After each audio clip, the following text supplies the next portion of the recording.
Hey, so today's devotion, this is a weird morning today, but I'm going to read today's devotion. It's called, Why Are You Weeping? They said to her, Woman, why are you crying? John 20:13.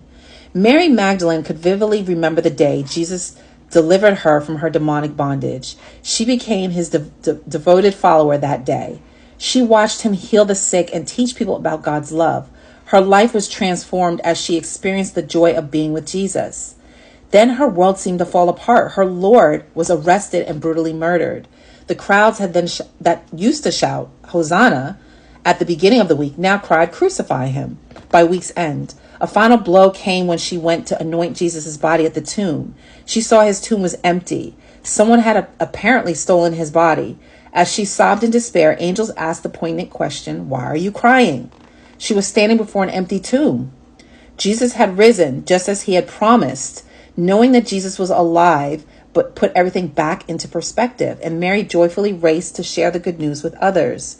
The Christian life is not always easy. There are joyful moments of walking with Jesus, but there are also times when nothing makes sense, and when your world seems to be crumbling, nothing makes sense.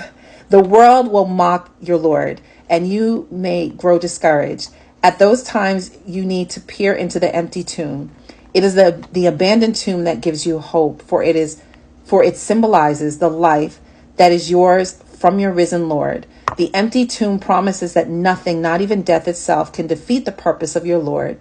Are you weeping beside an empty tomb? Sorry about that. I'm excited reading this because it's just a reminder, not just to me, but to those that I teach and I talk about when I'm teaching about blind faith, having blind faith and trusting the Lord. When he makes a promise to you, he promised the disciples he was going to return. He was coming back to life, but she saw the empty tomb. That's the same thing. Like if you're promised marriage restoration, if you're promised that your marriage will be restored, but your husband files for divorce, or you get a nasty text message or email, or words are exchanged that are not so kind, or maybe your husband, is stonewalling you, not speaking to you. I'm talking about marriage right here.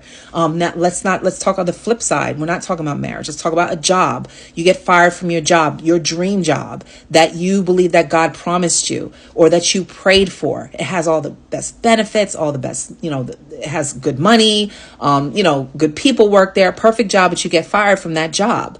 But you have been praying for him to send you a job. So do you see where I'm going with this?